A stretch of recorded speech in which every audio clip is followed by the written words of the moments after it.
Hi guys. Okay, so I've been asked by Shannon Bust about how to process images like this that she processed yesterday, or that she submitted yesterday.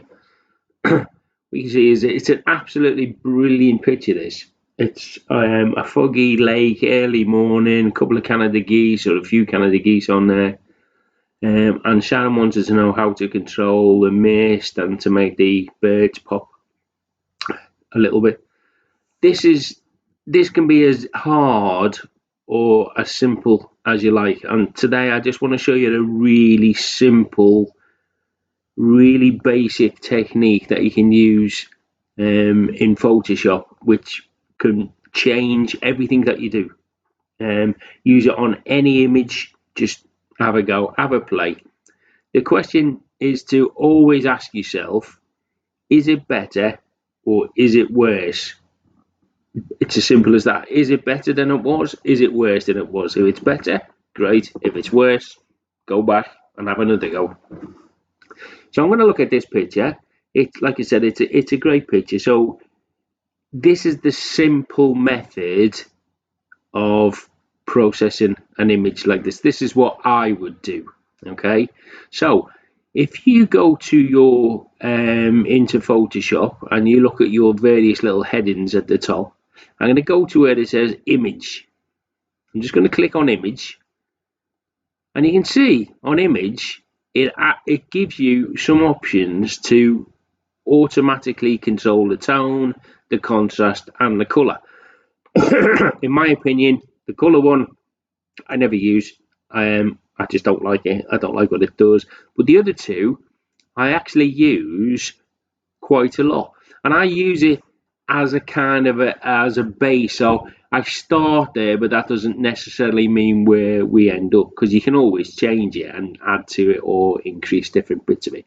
So for this particular image, I'm going to go to where it says auto tone. I'm just going to click that. Straight away, you can see there's a complete difference in the image. So we've changed that. We've actually brightened our image quite a lot, but it's not quite right. So what we can do, once I've made my amendment in image, so once I've done auto tone in image, I'll go to my edit button, and because I've changed the tone, it gives me an option now to fade auto tone. So I'm going to click on that, and it's basically now I can control how much tone it's giving me. So if I wanted to lower this down, which I will, because I wanted to retain some of the atmosphere, I'll just take it down and down and down and down until I get to an image, or I'm happy with what it's giving me. Okay. Right, okay, so somewhere around there to start with, I would look at. Now, also we've got on here modes. Now, this is something that a lot of people see and they ignore because it's just kind of confusing. But don't, have a play. You can't really go wrong. So if you click on the little button, now you can try lots of really fun stuff with your image. Okay, so it always starts on normal. So trying it dissolve. It's kind of a weird effect on there, but try them all. So you can darken the image, or multiply, which means it enhances the changes that you've made. Well, that just makes it darker. Color burn makes it even darker again, or linear burn, darker color.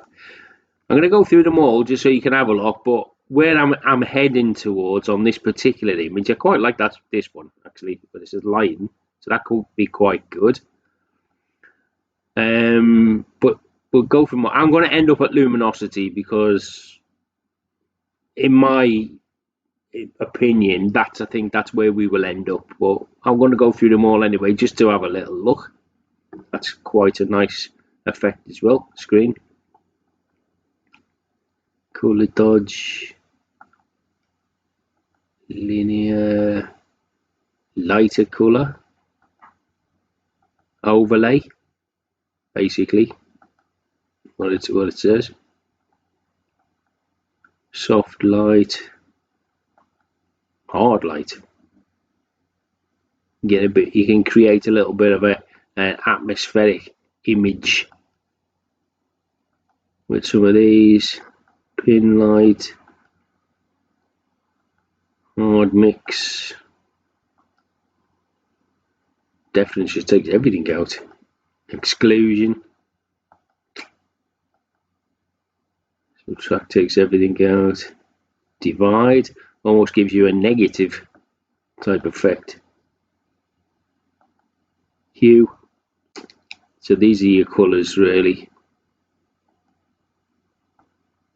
Colour and luminosity.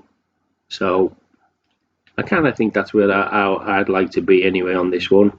And again, I can use my slider to amend some of that image to get it, you know, where we feel happy with it really.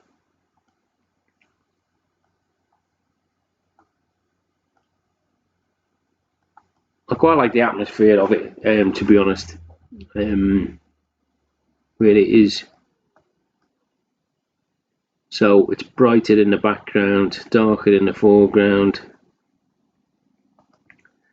Okay, so now we're cooking somewhere. Now we can see a little bit more of the image. And now if we wanted to, we could play a little bit with that image now. So now we can look at our levels. So we can either, you know, increase the brightness on the levels, which we should do really, and then the darks and the midtones.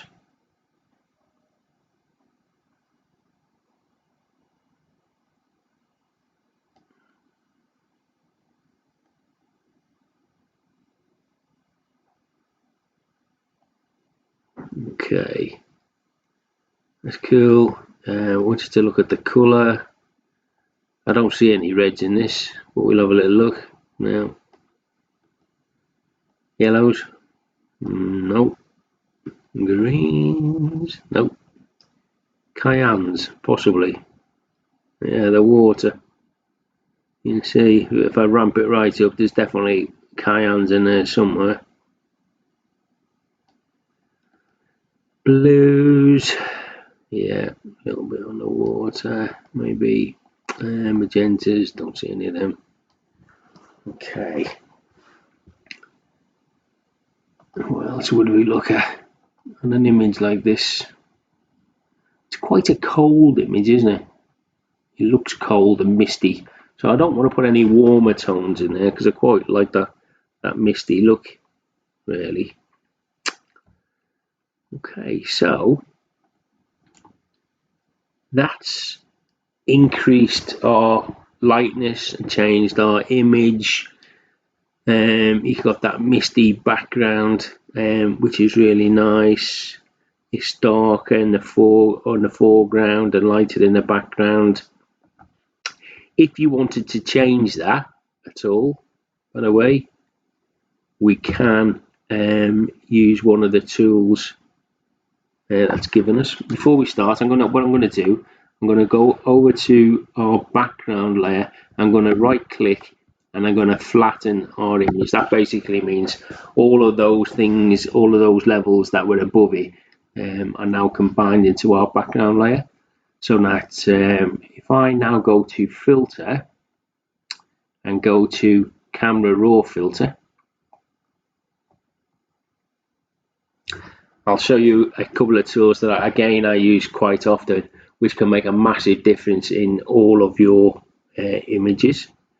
So in an image like this, which is really, really nice and atmospheric, what I've actually, as you can see, it's quite dark in the foreground and very bright in the background.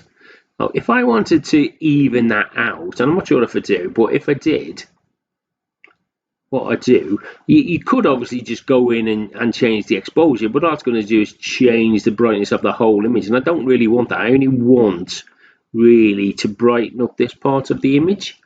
So how do I do that? A tool I use all the time.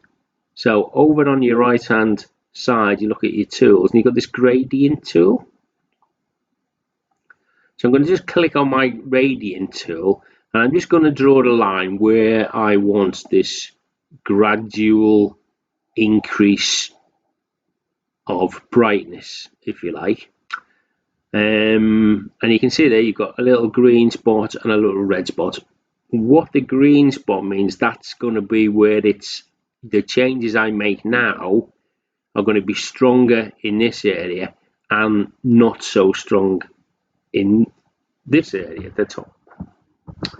So what I want to do is increase the shadows basically where it's dark in this area and not so much in this area. So it's a perfect tool. So if I now go to our shadows over on one of our tools and says shadows, I can now take that slider. If I was to take it to the left, you can see it darkens that. You can darken it there. It doesn't change it by much, but it changes it enough.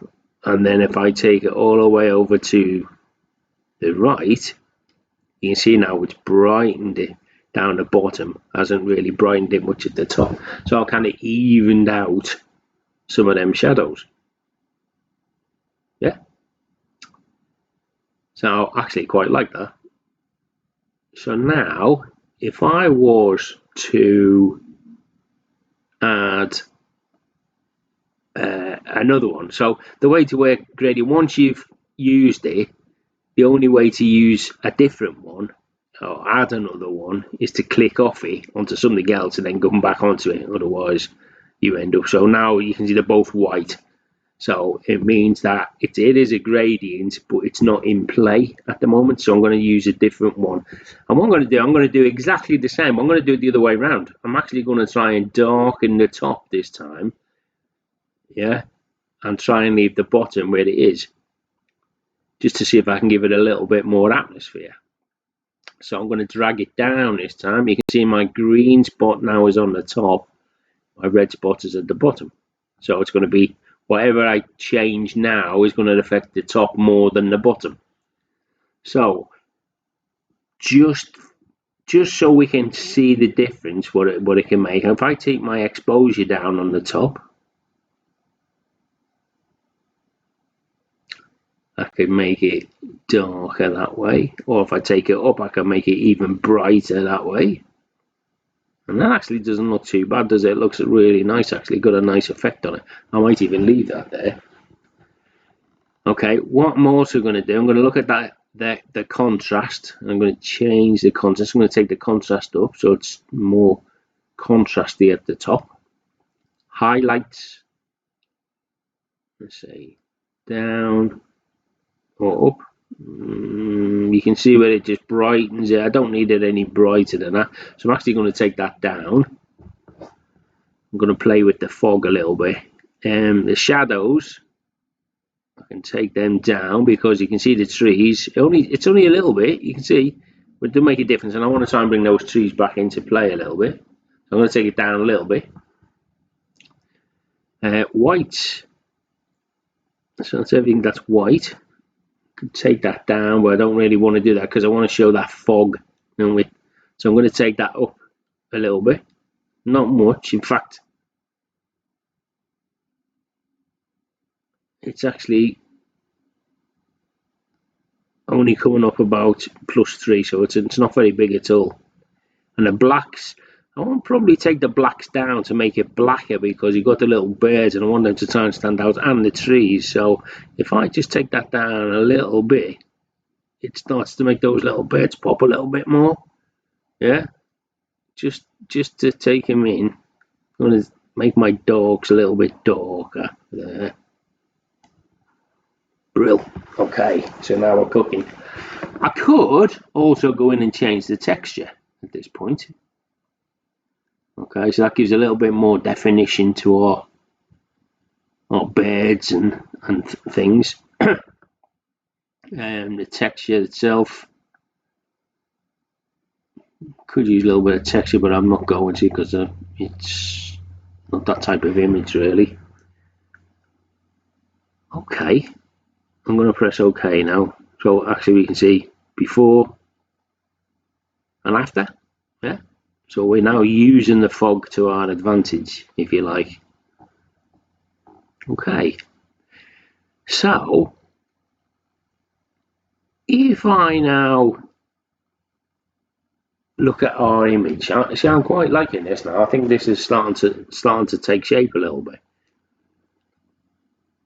I can also see that just looking at this, it's slightly darker on this side of the image as well. So again, I can go back to our gradient tool, and this time I'm going to run it from right to left. So it doesn't just have to be up and down, it can be any direction. So this time I want to try and lighten this side of the image a little bit more than this one. So I don't want to lighten it as such, I just want to remove some of the shadows. So if I just move the shadows and just brighten them, so they go to the bright to the right, if you like, dark to the left. So I'm just going to give it a little subtle change, just a little bit. There you go. That's better.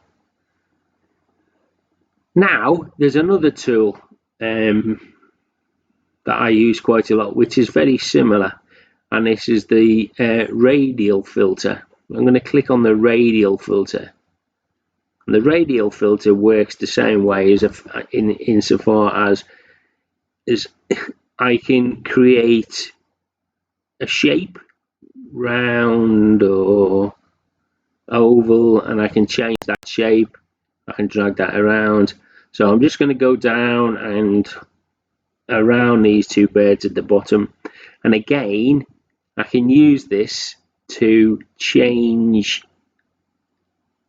any of the image within that boundary I've just created with the filter. So if I was to take the exposure down in that area, you can see it's just the bit that inside that radial filter. So what I would like to do here is maybe just brighten the shadows a little, maybe the exposure just a little, just to bring these two little birds at the front into play a little bit. The reason why I've gone big and not just on the two birds, if you like, and I'll show you why. I've kept that change, so I'm going to create another one. If I was to just go around the birds, if you like, and change that, you could see it doesn't look right. It's just like a big bright spot in the middle of a dark area. So make it wide and it kind of filters out, and it doesn't, it doesn't stand out. It looks like it's part of the image, if you like. Okay, so I'll just take that one back out. In fact, I'll delete that one. Okay, so now you're starting to, I quite like this as it is at the moment. So I'm going to press OK. Once I've pressed OK, that takes me back out into Photoshop. You can see it clicks over into the new image. And I kind of like this, actually. I go into my brightness, just change my contrast. Maybe take my contrast down just a little bit. Cool. Vibrance, just to brighten what we've got. And I would think that was it. I don't think it's I don't think you can improve on that too much. So I quite like that. That's quite a misty scene, and it's a lot brighter than it was previously. So that's the end of this little tutorial. I hope it helps. If got any questions, give me a shout, and good luck.